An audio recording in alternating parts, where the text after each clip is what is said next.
नमस्कार, आप देख रहे हैं 24 समाचार। जयपुर स्थित पिंक सिटी प्रेस क्लब में नायक समाज की ओर से प्रेस कॉन्फ्रेंस का आयोजन हुआ।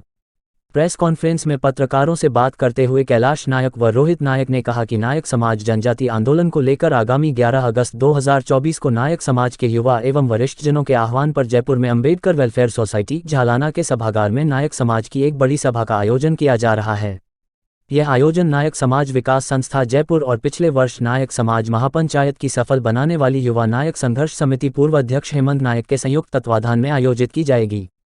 इस महासभा के आयोजन में नायक समाज जनजाति अधिकार महापंचायत का गठन किया जाएगा।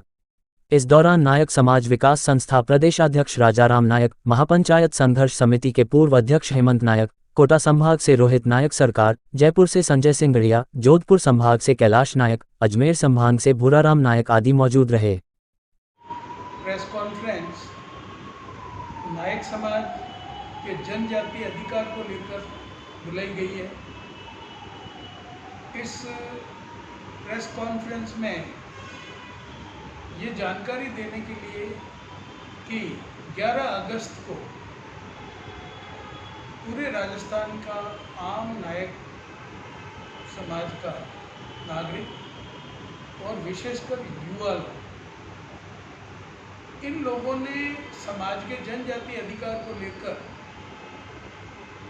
एक सभा बुलाई है और उस सभा में जनजाति अधिकार को लेकर एक नायक समाज जनजाति अधिकार महापंचायत की कार्यकारिणी का गठन किया जाएगा और ये कार्यकारिणी अपनी बैठक में नायक समाज के जनजाति आंदोलन को लेकर अपनी रूपरेखा तैयार करेगी। आंदोलन की ज़रूरत इसलिए बढ़ गई है कि पिछले 60-65 साल से नायक समाज के जनजाति अधिकार को लेकर हमेशा कांग्रेस पार्टी ने भ्रमित करके रखा, गुमराह करके रखा। जनजाति अधिकार हमारा संवैधानिक अधिकार है और इस अधिकार का गजट नोटिफिकेशन 1976 के गजट में इसका पूरा विवरण है, लेकिन पता नहीं किस तरह की राजनीति की जा रही है कि कांग्रेस पार्टी ने हमें हमारा अधिकार आज तक नहीं दिया। पार्टी का मतलब यह है कि इस पार्टी की सरकार रही। दूसरी ओर 15-20 सालों से भारतीय जनता पार्टी की सरकार ने भी हमें गुमराह किया, धोखा दिया। पिछले साल मेरी साइड में हेमंत नायक जी बैठे हैं, ये संघर्ष समिति के पूरे राजस्थान के अध्यक्ष थे, नायक महापंचायत के। इनका जो पूरी कार्यकारिणी का एकमात्र मकसद था जनजाति अधिकार के लिए महापंचायत करना, किंतु इस महापंचायत को असफल करने में सबसे ज़्यादा हाथ भारतीय जनता पार्टी के नेताओं का रहा। उन्होंने इस महापंचायत को पूरी तरह से राजनीतिक रूप दे दिया और जो नायक समाज का जनजाति अधिकार था वो लटका हुआ रह गया। उसके बाद में सरकारें बदल गई, चुनाव आ गए। अब राजस्थान नायक समाज के युवाओं ने, बुजुर्गों ने, सब ने मिलकर ये फैसला किया कि हमें बीजेपी और कांग्रेस दोनों सरकारों का विरोध करना पड़ेगा।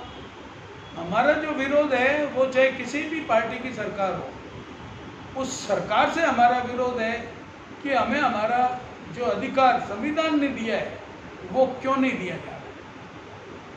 पिछले वर्ष आप लोगों ने जो महापंचायत करी थी उस दौरान जनजाति मुद्दे को उठाया गया था। उसके बाद में आपके समाज के 2 विधायक भी चुने गए, तो उसके बारे में आप क्या कहेंगे? हमारे समाज के 2 विधायक चुने गए, ये अच्छी बात है, हम उनका विरोध क्यों करें। लेकिन हमारा विरोध इस बात पर है कि चाहे कोई कांग्रेस का जनप्रतिनिधि हो, चाहे बीजेपी का भी कोई चुना गया है, मैंने सुना है, तो वो आदमी भी हमारे को धोखा ही दे रहे हैं। नायक समाज की जनजाति अधिकार की बात नहीं कर रहे। यदि वो लोग इस आंदोलन में शामिल होते हैं और हमारा नेतृत्व करते हैं, तो हमें किसी भी जनप्रतिनिधि से कोई वो सरोकार नहीं है। वो आए और इस आंदोलन में भागीदार बने, लेकिन निश्चित रूप से भारतीय जनता पार्टी के कार्यकर्ताओं ने धोखा दिया है।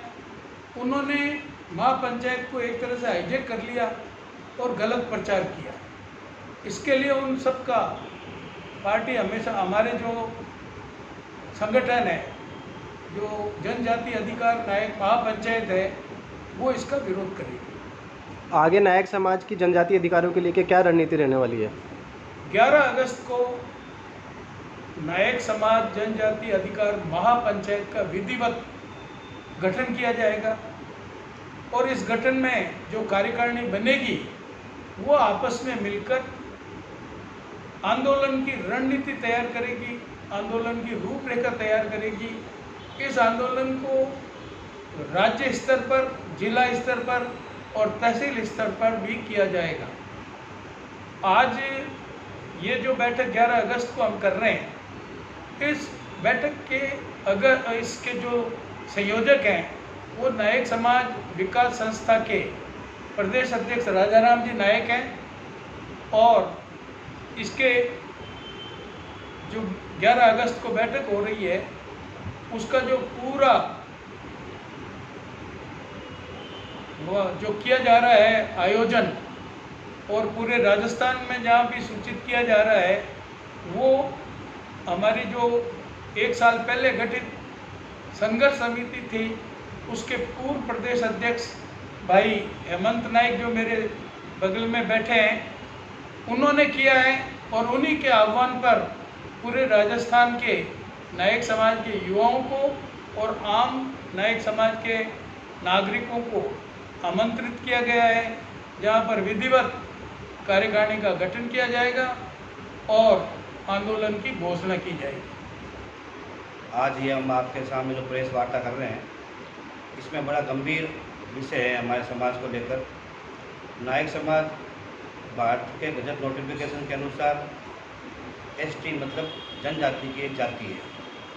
राजस्थान में हमारी जाति को 4 श्रेणी में बांट रखा है और 2013 में कांग्रेस सरकार के समय नायक जाति को नायका कर दिया गया और 2 भागों में बांट दिया गया कि नायक जो है एससी में और नायका है जो एसटी में। नायक शरारती सरकारी डिपार्टमेंट और सरकार का भी इसमें हाथ रहा है, लेकिन नायका नाम की जाति राजस्थान में कहीं पर भी निवास नहीं करती और कांग्रेस बीजेपी हमेशा से ही हमारे द्वारा समाज के सीनियर और महाअनुभवी हजारों बार ज्ञापन दिया गया, रैलियाँ निकाली गई, हर जिले हर तहसील में प्रयास किया गया, लेकिन उन ज्ञापनों का हमें आज तक कोई भी परिणाम या रिजल्ट हमको नहीं मिला। इसलिए सब युवाओं का एक मांग थी कि फ़ोटो खिंचाने से और ज्ञापन देने से हमें कोई अधिकार प्राप्त नहीं होगा। हम 11 तारीख को राजस्थान की एक संघर्ष समिति की टीम बनाएंगे और टीम बनाने के बाद में उसी दिन हम आगे की रणनीति की घोषणा करेंगे और हमारा मुख्य उद्देश्य आंदोलन रहेगा। सर, हम ये कहना चाहते हैं कि नायक की जो जनजाति का मौलिक अधिकार है, सरकार ने धीरे धीरे करके हनन किया है और हमारी नायक जाति को 4 श्रेणी में सरकार ने बांट दिया है, एसटी, ओबीसी, एससी और बीएमटी में, जो गलत है। अब हम आज प्रेस वार्ता इसीलिए बुलाई गई है कि आगे की रणनीति हम 11 अगस्त को अम्बेडकर भवन में वेलफेयर सोसाइटी में जो संघर्ष समिति का गठन होगा झालाना, और आगे की जो तैयारी हम करेंगे वो कमेटी तय करेगी। और आंदोलन का मुख्य उद्देश्य हमारा आंदोलन का, हम आंदोलन जब तक करेंगे जब तक हमारा मौलिक अधिकार है हम हासिल नहीं कर लेते हैं, जनजाति का, नायक का। तो हम जनजाति का जब तक हमारा मौलिक अधिकार सरकार हमें नहीं देती है, तो हमें कोई सी भी हद पार करनी पड़े आंदोलन में हम करने के लिए तैयार हैं।